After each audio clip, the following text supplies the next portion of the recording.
27 years ago, an entire class of young students vanished during a school trip, disappearing without a trace and leaving their families devastated. Authorities suspected the male teacher who had disappeared with them was involved, but with no bodies found and few leads to follow, the investigation eventually went cold. Yet through all these years, one desperate mother never gave up hope, clinging to the small chance that her daughter was still out there somewhere. Then, one day, while looking through old photographs, she noticed a crucial detail that everyone had overlooked, a detail that would change the entire case and shock everyone involved in ways no one could have imagined. Before we dive into this shocking story, let us know where you're watching from today. And if you like this video, don't forget to subscribe. Laura Calloway woke up on the morning of September 28, 2023 with a heavy heart. The grey, cloudy sky outside her window mirrored her somber mood. She had been preparing herself for this day, but even so, the grief and heartache were overwhelming. It was exactly 27 years since her daughter Rory had disappeared. Slowly, Laura rose from her bed and made her way to the dressing table. There, hanging on the mirror, was a close-up photo of Rory in her school uniform. Laura gently took the photo in her hands, her eyes welling up with tears as she gazed at her daughter's smiling face. "Oh, Rory," she whispered, her voice cracking with emotion. But Laura quickly took a deep breath, steeling herself against the wave of sorrow threatening to engulf her. She had endured the worst of times over the past 27 years, and she knew she had to stay strong. After washing her face and getting dressed, Laura checked her phone. There was a text from her best friend, Helen Carter. "You're not alone in this. All of us still remember. If you need company, come over to my place anytime." Helen was also a mother of one of the vanished children. Laura felt a small comfort knowing that she wasn't alone in her grief. She replied to Helen's message, asking if it would be okay to come over now. Helen's response was immediate and welcoming. Before leaving, Laura went to the kitchen and gathered a few packets of Earl Grey lavender tea and a jar of cookies from her collection. The thought of arriving empty-handed at her friend's house didn't sit well with her, even after all these years of friendship. As Laura stepped out of her house and began the short walk to Helen's, she couldn't help but reflect on the loneliness she had experienced since losing her husband. Helen had become one of the few people who truly understood her pain, and had been there for her through the darkest times. The neighborhood was quiet as Laura made her way down the familiar streets. The houses looked much the same as they had 27 years ago, a stark contrast to how much her life had changed. As she approached Helen's house, just a few blocks from her own, she saw the front door open before she even had a chance to knock.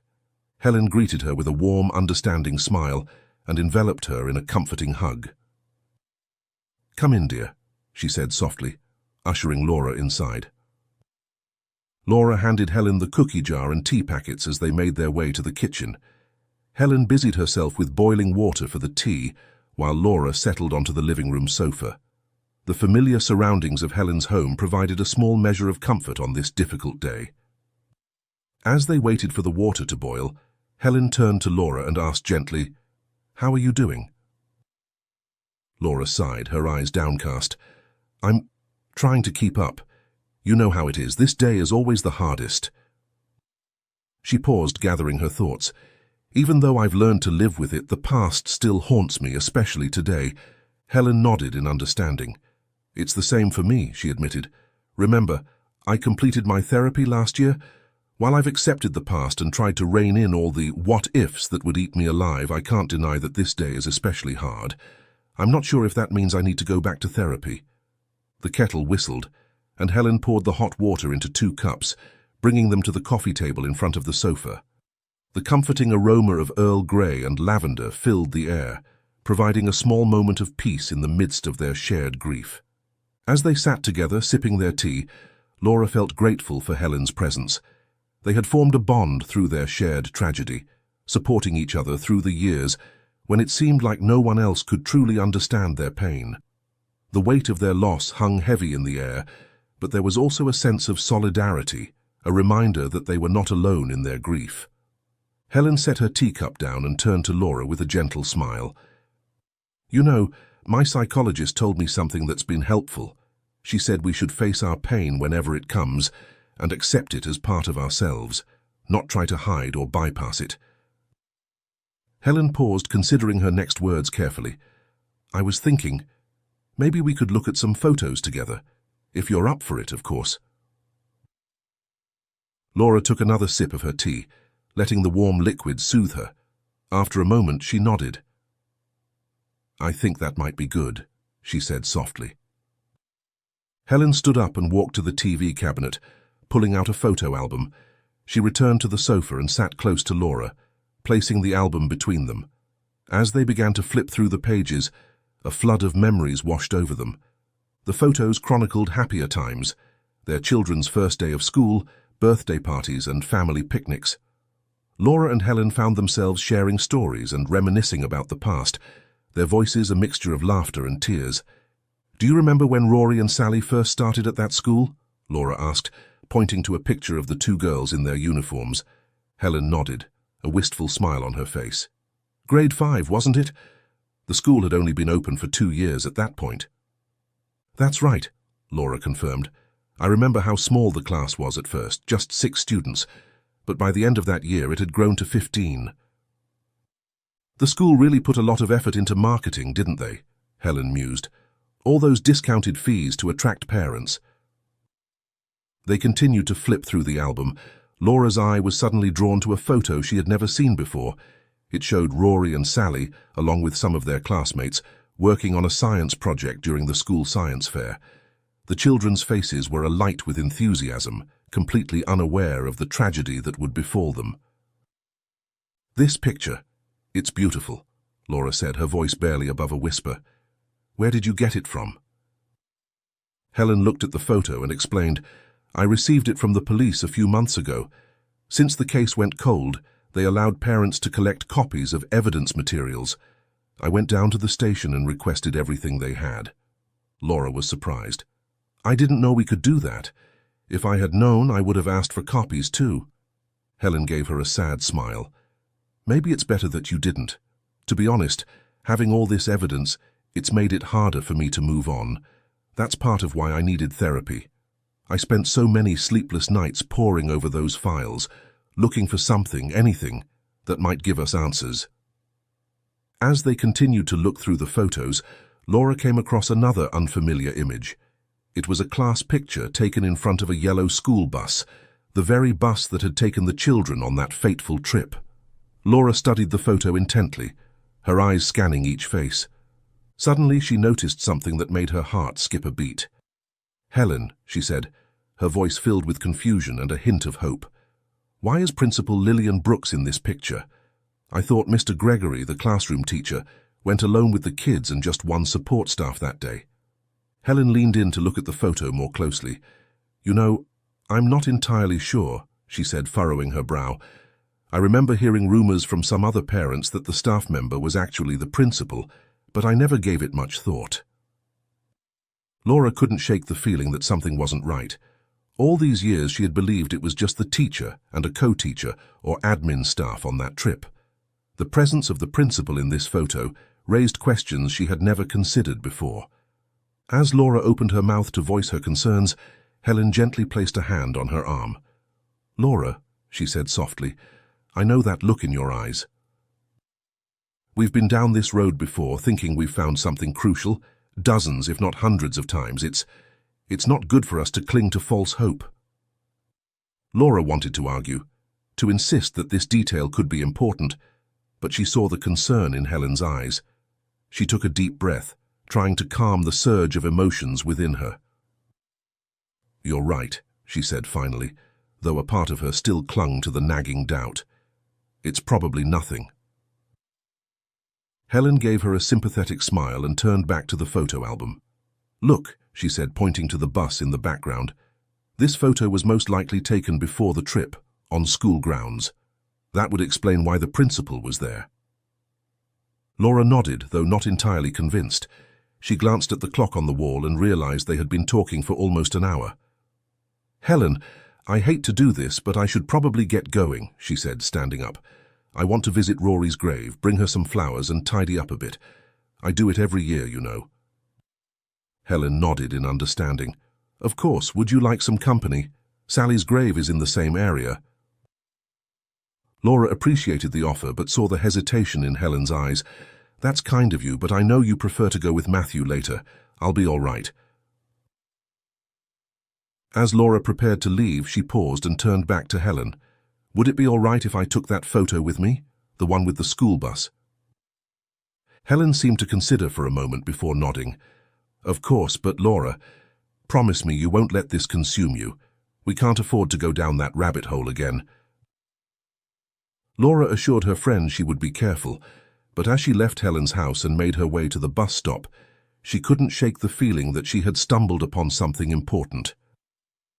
The image of Principal Lillian Brooks standing with the children before their ill-fated trip burned in her mind, a puzzle piece that didn't quite fit with the story she had been told for the past 27 years.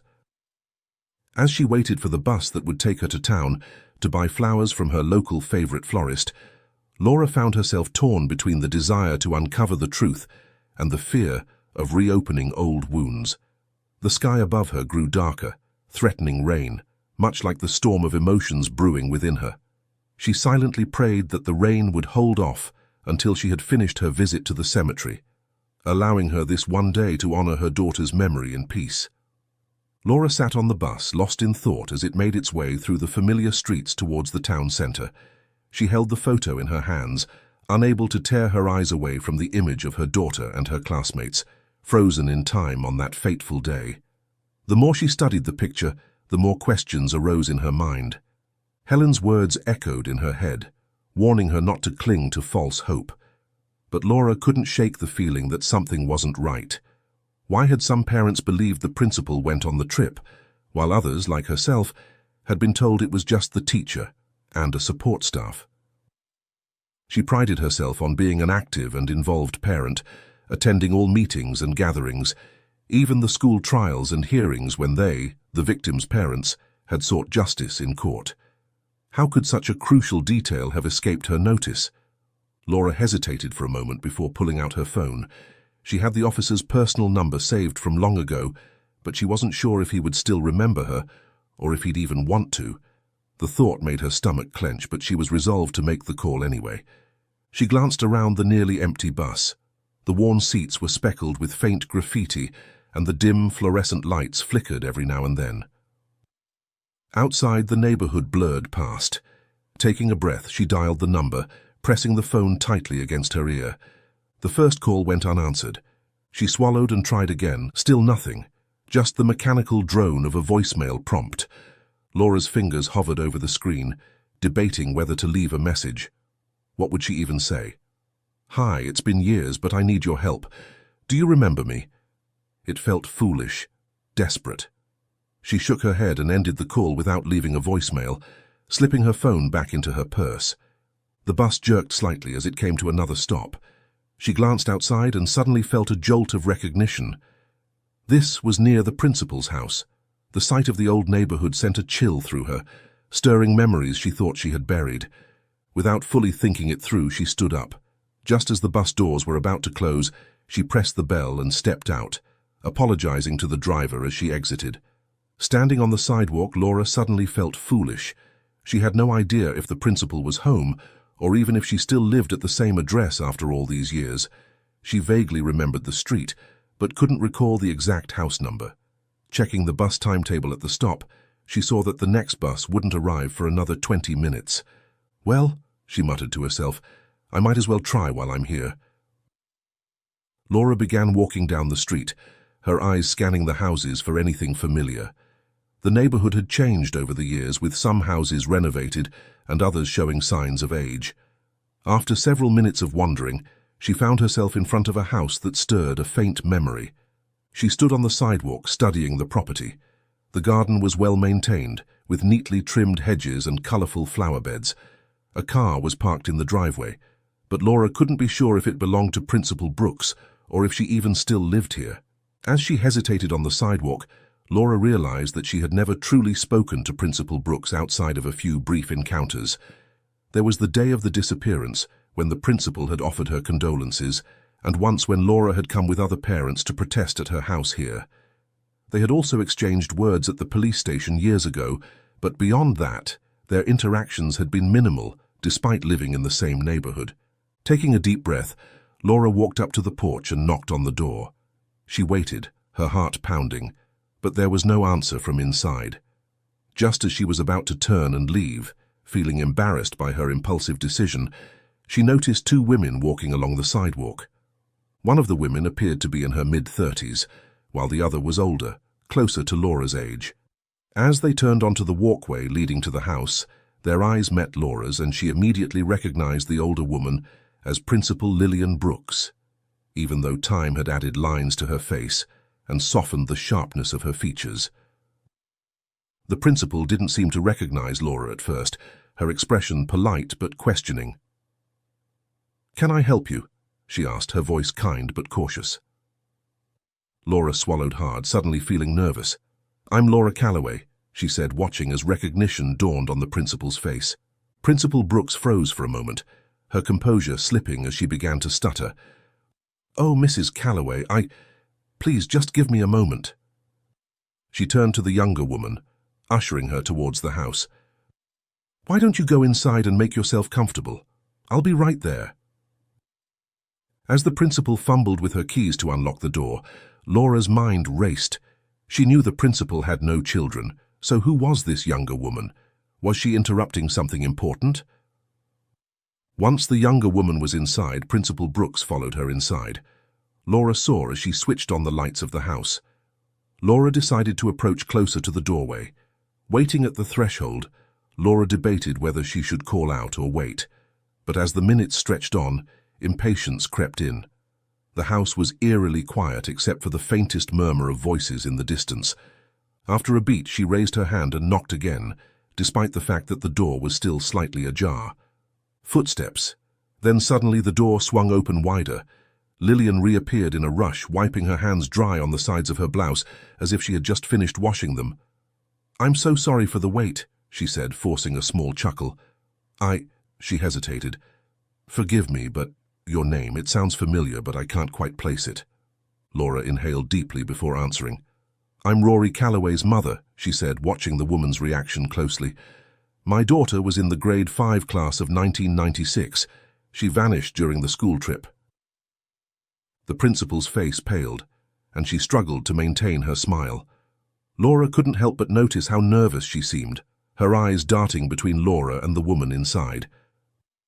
Through the barely opened door behind her, Laura caught sight of the woman standing inside the house. She wasn't part of the conversation, yet she lingered in the background, as if she was watching. Listening. Principal Brooks cleared her throat, trying to regain her composure. "Mrs. Calloway, I'm no longer the school principal, you see. I took early retirement some years ago. May I ask why you're here?" Laura paused for a moment before deciding to be direct. "I have a question about the day of the school trip.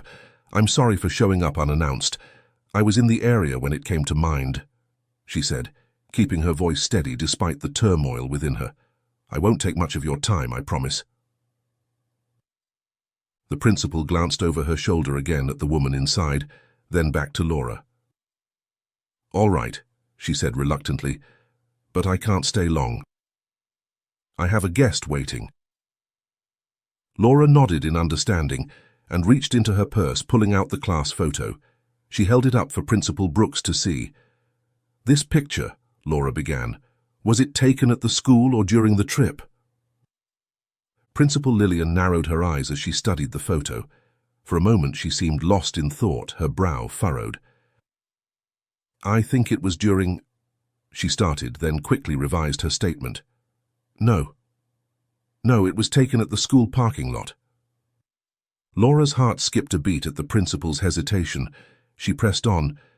"Were you on the trip that day?" The principal's eyes widened slightly and she shook her head. "No, I stayed at the school. Mr. Gregory, the classroom teacher, and a staff member from administration went on the trip. It was supposed to be me, but I had an important last-minute matter to attend to, so the admin took my place."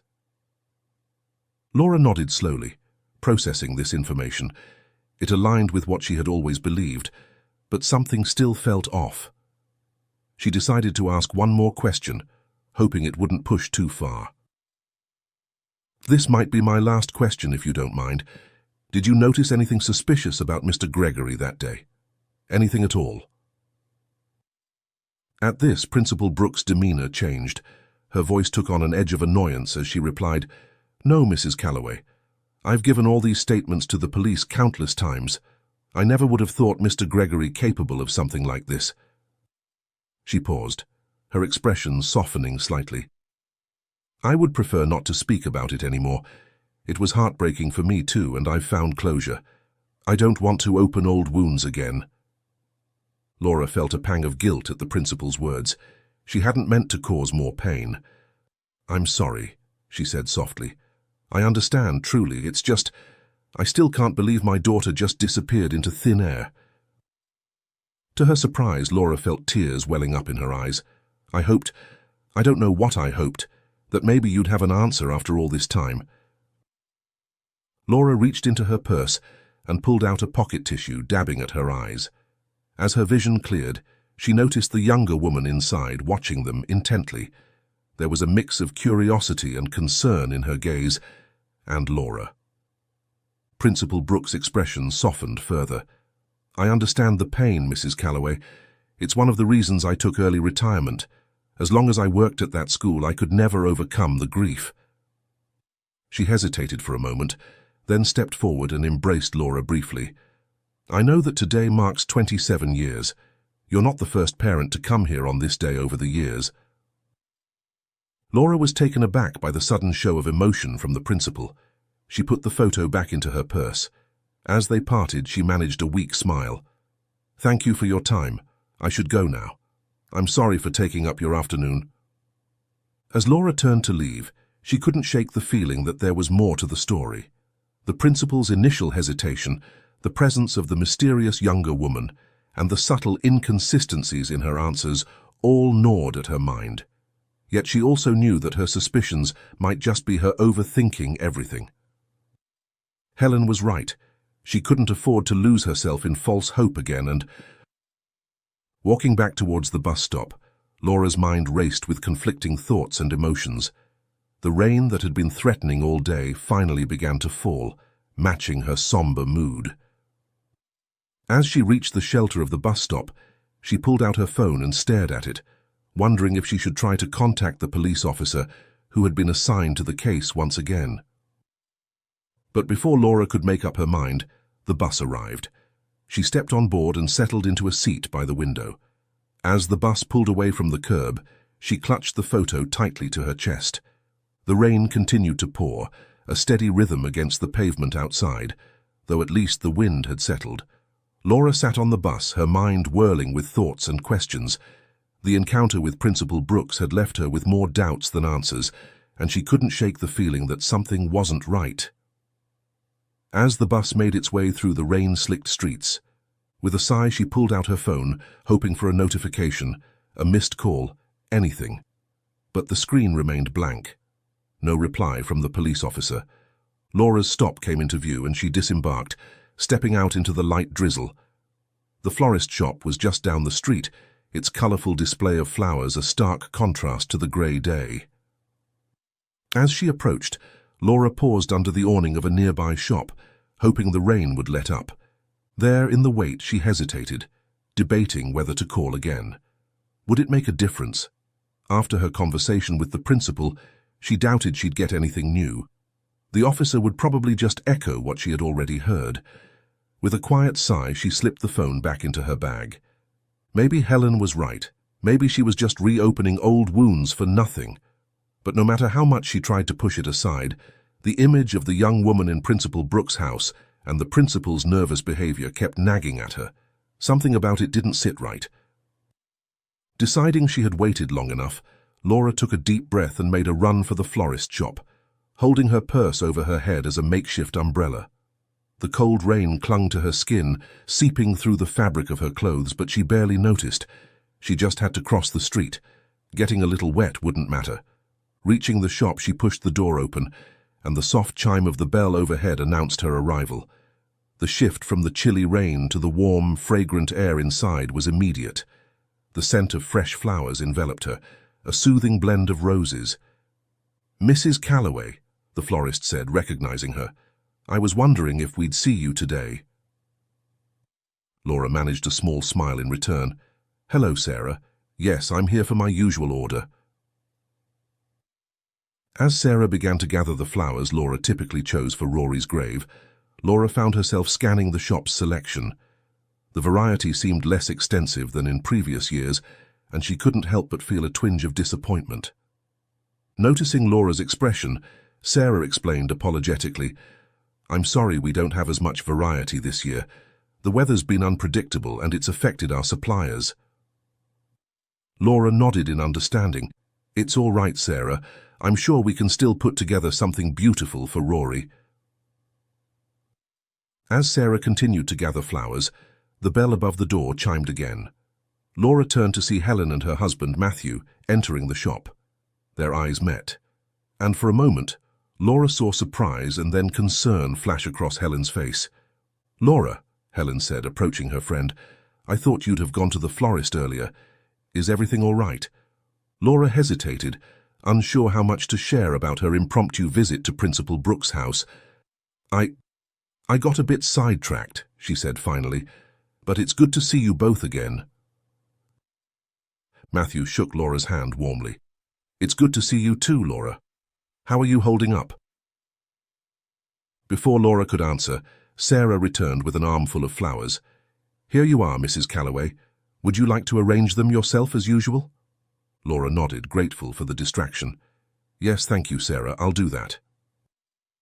As Laura began to arrange the flowers, carefully selecting each stem and placing it with care, Helen and Matthew chose their own bouquet for Sally's grave. The shop was quiet except for the soft rustling of paper and the occasional murmur of conversation between the couple. Laura found herself lost in thought as she worked, her hands moving almost of their own accord as she created a beautiful arrangement. The familiar task was soothing, allowing her mind to wander back to her encounter with Principal Brooks. Should she tell Helen about it? Would her friend understand her suspicions, or would she think Laura was grasping at straws again? As she finished tying a ribbon around the bouquet, Laura glanced up to see Helen watching her with a mixture of affection and concern. "That's beautiful, Laura," Helen said softly. "Rory would have loved it." Laura felt tears prick at her eyes at the mention of her daughter's name. "Thank you," she managed to say. "I hope so." The three of them made their way to the counter to pay for their flowers. As Sarah wrapped Helen's bouquet, Laura found herself studying her friend's face. There was a sadness there, a weight of grief that Laura recognized all too well. But there was also a calmness, a sense of acceptance that Laura envied. "Helen," Laura said suddenly, her voice low, "there's something I need to tell you about today." Helen turned to her, curiosity mingling with concern in her eyes. "What is it, Laura?" Laura took a deep breath, steeling herself. "After I left your house, I went to see Principal Brooks." Helen's eyes widened in surprise. "You did what? Why?" Before Laura could explain, Sarah handed them their wrapped bouquets. "Here you are, ladies. I hope these bring you some comfort today." Laura and Helen thanked her, and as they turned to leave the shop, Laura could feel the weight of Helen's questioning gaze. She knew she owed her friend an explanation, but she wasn't sure how to put her suspicions into words without sounding like she was chasing ghosts. As they stepped out onto the sidewalk, the rain had finally stopped, leaving behind a fresh, clean scent in the air. Matthew suggested they all go to the cemetery together, and Laura found herself nodding in agreement. As they walked towards Matthew's car, Laura knew she would have to share what she had learned, or what she thought she had learned, with Helen. But as she clutched her bouquet of flowers, a small part of her wondered if she was ready to face the potential consequences of digging up the past once again. As they settled into Matthew's car, the atmosphere was thick with unspoken questions. Helen turned in her seat to face Laura, her expression a mixture of concern and curiosity. "Laura," she began gently, "why did you go to see Principal Brooks? What were you hoping to find?" Laura took a deep breath, clutching the bouquet of flowers in her lap. She knew she had to choose her words carefully. I couldn't shake the feeling that something wasn't right about that class photo, the one with the school bus. Helen's brow furrowed. The one we looked at earlier? What about it? I asked her about it, and she said it was taken at the school before the trip. But Helen, at first she said it was during. Then she quickly corrected herself and said it was before. Don't you find that strange? It felt like she was hiding something, Laura explained, her voice growing more animated, the weight of suspicion pressing harder on her chest. Matthew glanced at Laura in the rearview mirror, his expression neutral. Laura, it's been 27 years. Memory can play tricks on us, especially with such a traumatic event. Laura nodded, acknowledging his point. I know, but there was something else. When I arrived at her house, there was a young woman there, someone I'd never seen before, and the principal, she seemed nervous, like she didn't want that woman to know what we were talking about. Helen and Matthew exchanged a look that Laura couldn't quite decipher. After a moment of silence, Helen spoke, her voice gentle but firm. Laura, I understand the need to find answers. Believe me, I do, but we've been down this road before. Remember 3 years ago, when you thought you'd found a connection between the bus driver and that cold case in Oregon? Laura felt a flush of embarrassment at the memory. She had spent weeks convinced she'd uncovered a vital clue, only to have it lead nowhere. This is different, she insisted, though a small part of her wondered if she was trying to convince herself as much as her friends. The car fell silent as they drove through the familiar streets towards the cemetery. Laura stared out the window, watching as the town gave way to more rural surroundings. The sky was clearing, patches of blue appearing between the clouds. As they approached the cemetery gates, Matthew broke the silence. Laura, we care about you. We don't want to see you get hurt again by false hope. Laura nodded, feeling a lump form in her throat. I know, she said softly. I can't help the feelings. Rory and Sally and all the others deserve more than just acceptance. They deserve the truth. Helen reached back and squeezed Laura's hand. They do, she agreed. But sometimes the truth is that we may never know everything, and that's something we have to learn to live with. As Matthew parked the car, Laura felt a mix of emotions washing over her. The familiar grief, the persistent hope, and now a new feeling of determination. She knew her friends meant well, but she couldn't shake the feeling that her encounter with Principal Brooks had opened a door that had long been closed. They stepped out into the cool, damp air, the scent of freshly turned earth lingering as they made their way through the cemetery. The rain had stopped, leaving behind a quiet, almost eerie stillness. Their footsteps were muffled by the soft ground as they walked toward Rory and Sally's graves, close, though not side by side, but still near enough that Helen and Laura had arranged them together, a small comfort in their shared grief. Laura approached Rory's tombstone first, her heart heavy as she knelt down, placing the bouquet of flowers gently at its base. The petals, still fresh with morning dew, added a small burst of color against the grey stone. She ran her fingers over the engraved name, tracing each letter as if memorizing it all over again.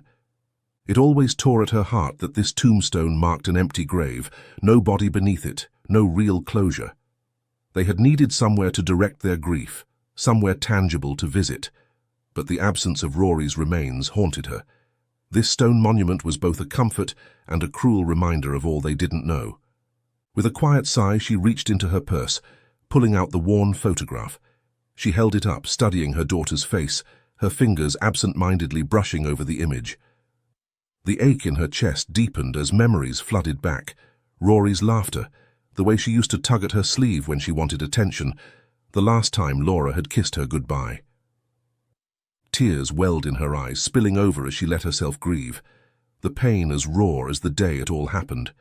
She didn't try to stop the sobs this time, letting them come freely. After a while, when the weight of her sorrow eased just enough to breathe, Laura wiped her tears and slowly stood. She turned, glancing toward Helen and Matthew, who stood by Sally's grave a few feet away, her own expression lost in quiet mourning. Laura took a deep breath and stepped forward, ready to join her. But just as Laura was about to approach Helen, something caught her eye. Laura stopped in her tracks. In the distance, near the plot where most of the children from the school were buried, She saw a familiar figure. It was the young woman from Principal Brooks' house. She wasn't just passing through, she was standing still, staring down at a headstone, her hands clasped together as if in quiet contemplation. Laura's pulse quickened. Was this just a coincidence, or was there something more to it? Setting her grief aside for the moment, Laura observed the woman. She stood within the section of the cemetery where most of the missing schoolchildren had been laid to rest. Many families had chosen this burial ground. It was the only proper cemetery not too far away the neighborhood. Laura's heart began to race. Without a second thought, she turned in the other direction. Gently patting Helen's arm, she murmured, "I'll be right back," her voice barely above a whisper. Before Helen or Matthew could say anything, Laura was already walking briskly towards the young woman. As she approached, she could see that the woman was crying, her shoulders shaking as she stood in front of one of the graves. "Excuse me," Laura called out softly, not wanting to startle her. The woman turned, surprise and fear flashing across her face as she recognized Laura. She quickly wiped her tears away as if trying to compose herself. "We meet again," Laura continued, her gaze steady. "I think I saw you at Principal Lillian's house earlier." The woman lowered her eyes, shifting uncomfortably. She looked as though she wanted to retreat, as if Laura's presence was making her feel exposed. "I'm sorry," Laura added quickly. "I don't mean to intrude." The woman exhaled softly, then shook her head.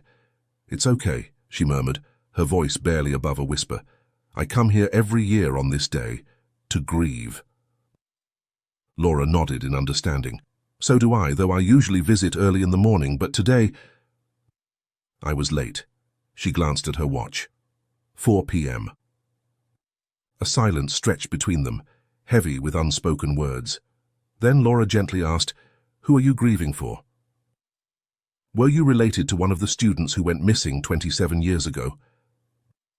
The woman hesitated, her lips parting slightly before pressing together again.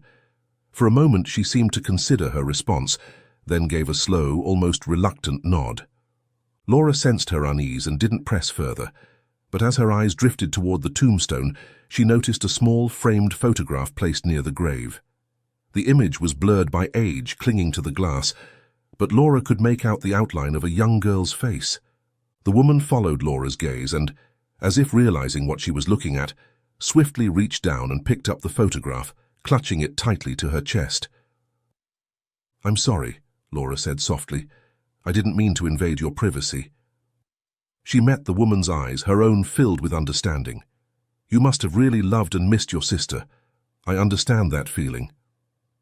Laura took a step back, preparing to leave, not wanting to cause the woman more distress.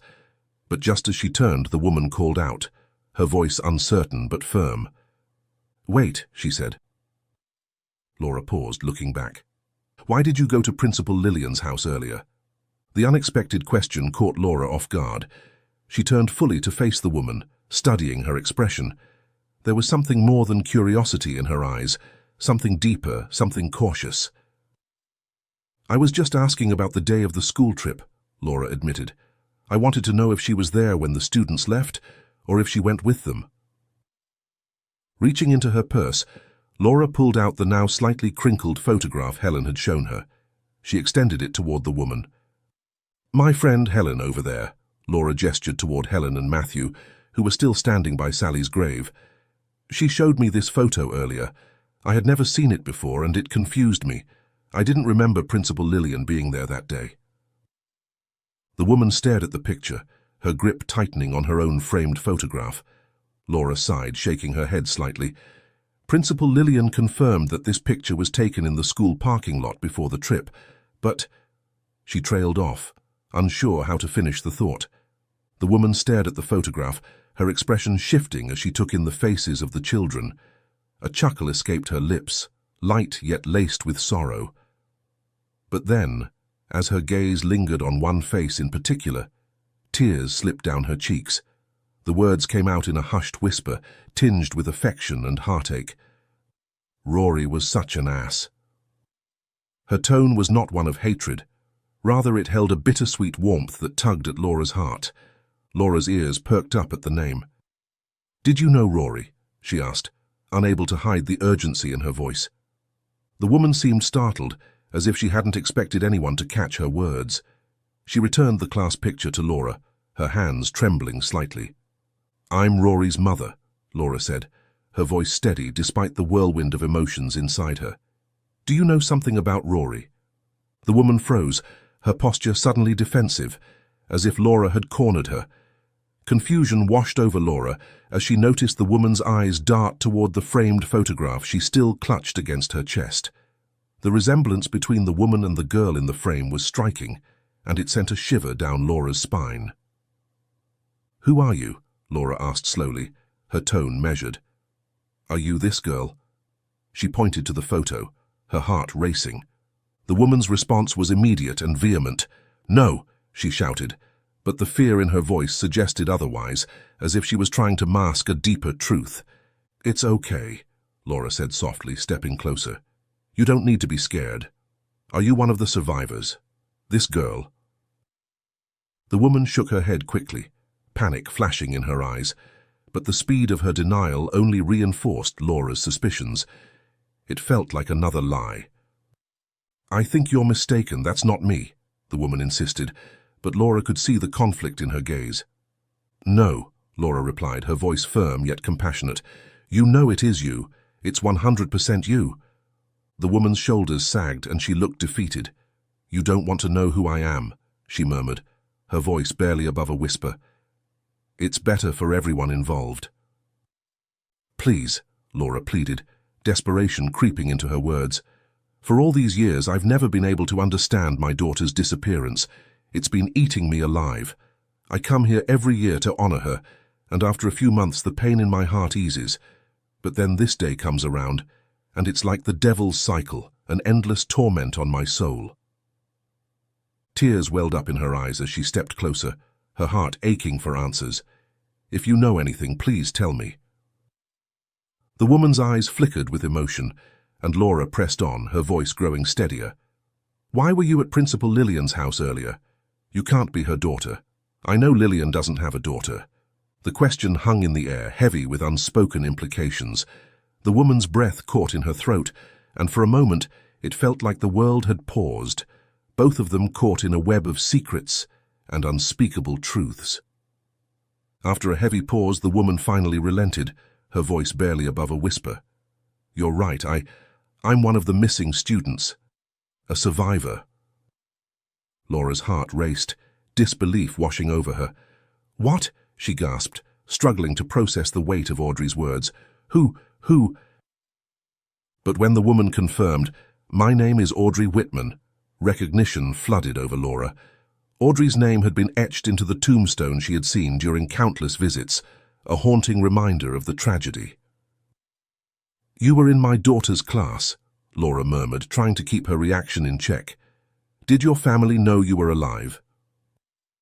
Audrey shook her head, her expression heavy with pain.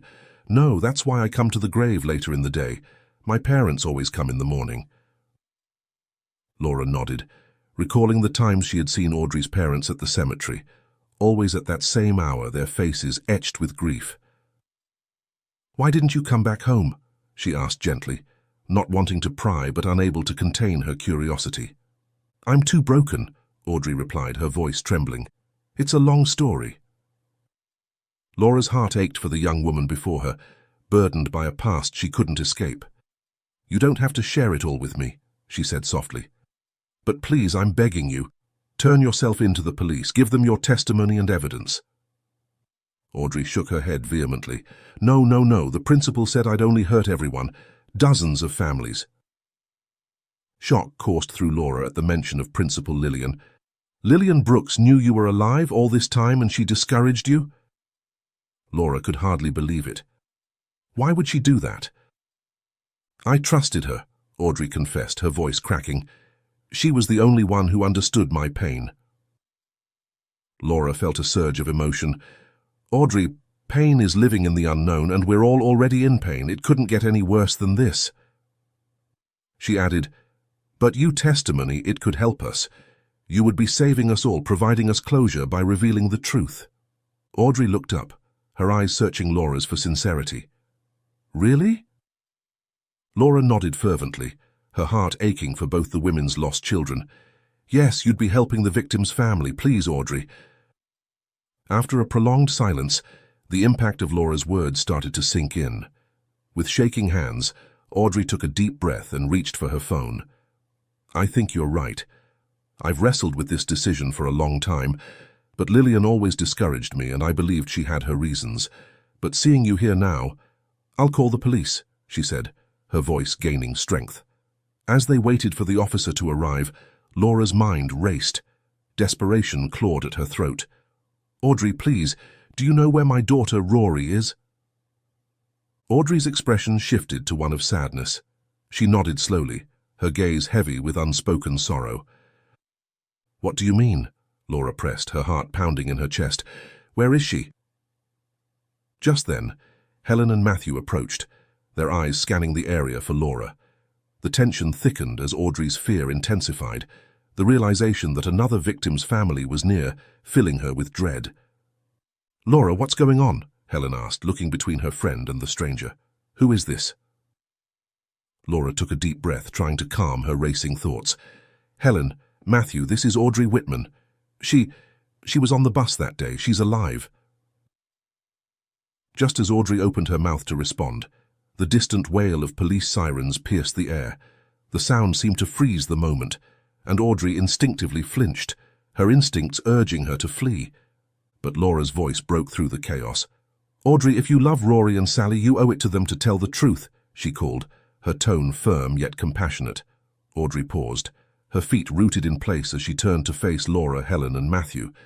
She saw the confusion etched on their faces and the desperation in Laura's eyes, which felt like a lifeline amidst her turmoil. Okay, Audrey finally said, her voice trembling but resolute. I'll talk, but only at the station. Just then, 2 police officers arrived, their presence adding an air of urgency to the scene. They approached Audrey, confirming if she was the one who had called. What's your name?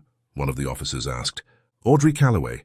I'm one of the survivors of the missing children from 27 years ago, she stated, her voice growing steadier as she spoke the words that had been trapped inside her for so long. The officers exchanged glances before one of them radioed the station, requesting a system check on her name. While they waited for confirmation, the officers turned to the small group gathered in the cemetery. We need everyone to come with us to the station. We can't have any disturbances here, one officer said firmly. Audrey nodded, her face pale but determined, and she followed the officers to their squad car. Laura walked alongside Helen and Matthew as they made their way to their own car, adrenaline coursing through her veins. Once inside, Laura couldn't hold back. You won't believe what just happened, she began, her voice shaking with disbelief. She recounted everything to Helen and Matthew, the revelation about Audrey, the principal's knowledge of a survivor, and how it all felt like a sinister puzzle with missing pieces. Matthew frowned, furrowing his brow. This is all so strange. Why would the principal keep something like that from us?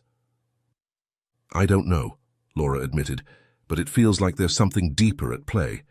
Whatever truth Audrey holds, it must be significant enough that it could put Lillian in danger. As they arrived at the police station, the trio stepped inside, the atmosphere tense with uncertainty. Laura spotted Officer Jensen, the same officer she had tried to reach before. He looked up from his paperwork and immediately approached them. I'm sorry I couldn't take your call earlier. I was tied up with an urgent case, he explained, his voice apologetic. Laura felt a mix of frustration and urgency. Officer, you need to take this seriously. Audrey has confessed that she's a survivor. She's finally ready to talk, she insisted, her heart racing. If that's true, we'll reopen the case, Officer Jensen replied, his demeanor shifting to one of focus. He motioned for Audrey to follow him into an interview room, leaving Laura, Helen and Matthew waiting anxiously in the sterile waiting area. As the door closed behind Audrey, Laura felt a surge of hope mixed with fear. She could only pray that Audrey would summon the courage to speak the truth, that this moment would finally bring some answers, and perhaps some closure, to all the families affected by the tragedy. Not long after Audrey was led into the interrogation room, Laura, Helen and Matthew began to notice movement throughout the police station. Officers bustled around, their voices rising in urgency as they received orders. The air was thick with anticipation as they overheard commands being shouted. A unit was dispatched to Principal Lillian's house with an arrest notice. Hope flickered in Laura's chest, and she exchanged glances with Helen and Matthew. This was it. Audrey must have shared everything she knew with the officers. Just then, the sharp sound of police sirens sliced through the air as the unit departed, and the tension in the room grew palpable. Less than an hour later, the anticipation turned into reality as the officers returned, leading a handcuffed Principal Lillian into the police station. She walked with her head down, the weight of her circumstances evident in her slumped shoulders. "I'm sorry," she mumbled as she locked eyes with Laura, Helen, and Matthew, her voice barely above a whisper. But the officers pushed her forward with unwavering authority, guiding her toward the booking area. Hours crawled by as Laura, Helen, and Matthew sat in anxious silence, each lost in their thoughts about what had just unfolded. Then, they saw an officer enter the room where Audrey was being questioned. Laura leaned in closer, straining to catch snippets of the muffled conversation. She heard the officer mention something about Lillian Brooks' statement being ready, and that she had confessed the whole truth. Before long, the officer emerged from the room and beckoned Laura, Helen, and Matthew to join him. Their hearts raced as they followed him into the interrogation room where Audrey sat, her expression a mixture of relief and apprehension. Inside, the atmosphere felt charged with urgency. The officer wasted no time in laying out the details of the case. "Principal Brooks has confessed during her interrogation," he began, his voice steady but somber. "She was the one who organized the entire class trip.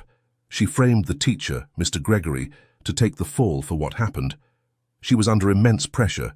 She had debts she couldn't pay, and the loan sharks turned out to be dangerous. They threatened her family." Laura's breath caught in her throat as the officer continued. "The trip that was meant to be for Big Bend Park was sabotaged. It appears that Principal Brooks conspired with the kidnappers, resulting in the driver's death. The body couldn't be found, as you already know in our initial investigation.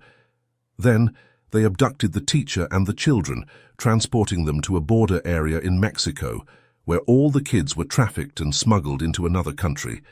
They were forced into organ trafficking." Laura's heart sank as the officer hesitated, a grim look crossing his face. "This may be hard to hear, but I need to tell you the whole truth. The female students were targeted for various forms of exploitation by Mexican gangsters in Mexico. The male students—" He paused, swallowing hard. "They were sold overseas for child labor." The weight of his words hung in the air, heavy and suffocating. Laura felt her stomach twist in knots as the horrifying reality of the situation sank in. She glanced at Helen and Matthew, who looked equally stunned, their faces pale as they processed the terrible revelations. Audrey sat in the room, her eyes cast downward as she suddenly spoke up to Laura and Helen. "I was the only one who made it out alive," she whispered, her voice trembling with the weight of memories. 12 years ago, I managed to escape from the man who had purchased me and forced me into exploitation.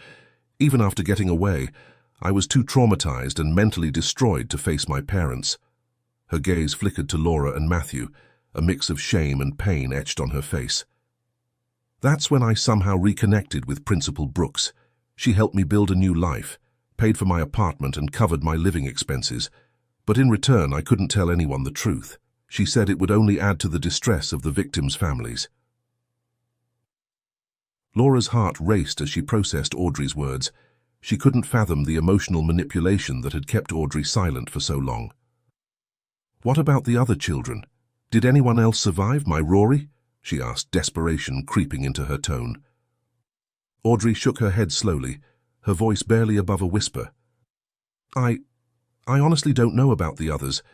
We were mostly split up, but I remember Rory and Sally didn't make it. Rory, she died the day of the kidnapping from an overdose they gave her. Sally was next. They didn't get the dosage right for her either." At those words, Laura and Helen broke down in tears, their grief crashing over them like a tidal wave. Audrey felt a pang of guilt, her heart aching for the pain she had unwittingly stirred. "I'm so sorry," she murmured, her voice cracking. "This is what I fear the most. Principal Lillian was right." But Laura, wiping away her tears, shook her head firmly. "You did the right thing, Audrey. This is painful, yes, but we finally have closure. We can start healing now." The police, having listened intently, spoke up. "With this new evidence, we can reopen the case. Thanks to you, Audrey, we might be able to locate some of the other students." Laura felt her heart racing. "What happens now?" she asked, her voice barely above a whisper.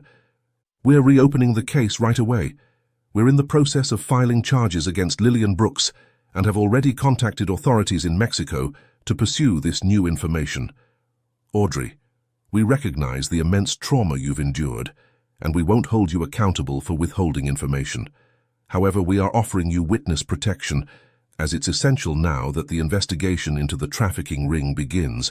We anticipate that they may attempt to locate you again." The officer paused, his expression softening as he looked at Laura, Helen, and Matthew. "I know this must be incredibly difficult for you, to have hope rekindled after all these years, only to—" He trailed off, unable to find the right words, and Laura nodded, feeling tears welling up in her eyes. "At least now we know," she said softly. "After all these years, we finally know what happened to our children. The other victims' family deserve to know about this too." The police assured everyone that they would reach out to the families of the other victims now that the case was being reopened. As they prepared to leave the station, Audrey emerged from the interview room. She looked exhausted, her face pale and drawn, but there was a lightness to her that hadn't been there before, as if a great weight had been lifted from her shoulders. "Thank you," she said to Laura, her voice thick with emotion, "for believing me, for helping me find the courage to come forward." Laura embraced her, feeling a connection to this young woman who had survived unimaginable horrors. "Thank you for telling the truth," she whispered. "You've given us all a chance at closure." As Laura, Helen, and Matthew stepped out of the police station into the fading light of day, Laura felt a strange mixture of emotions. There was grief, of course, a fresh wave of sorrow for the daughter she had lost, but there was also a sense of peace, of a chapter finally closing after being left open for far too long. She looked at Helen and Matthew, saw the same complex emotions reflected in their eyes. They had lived with uncertainty for 27 years, and while the truth was painful, it was also, in its own way, a relief. "What now?" Helen asked softly as they stood in the parking lot, the weight of the day's events heavy upon them. Laura took a deep breath, looking up at the sky where the first stars were beginning to appear. "Now," she said, her voice steady, "we honor our children's memory by making sure justice is served, and we help Audrey build a new life, the life she was denied for so long." As they made their way home, Laura felt a shift within herself. The grief was still there, a constant companion after all these years, but alongside it now was a sense of purpose, a determination to see this through to the end. For Rory, for Sally, for all the children lost that day, and for Audrey, who had survived against all odds, Laura silently vowed to keep fighting until the full truth was known and those responsible were held accountable. The road ahead would be long and undoubtedly painful, but for the first time in 27 years, Laura felt like she was finally on the path to answers, and perhaps eventually to a kind of peace she had thought forever out of reach.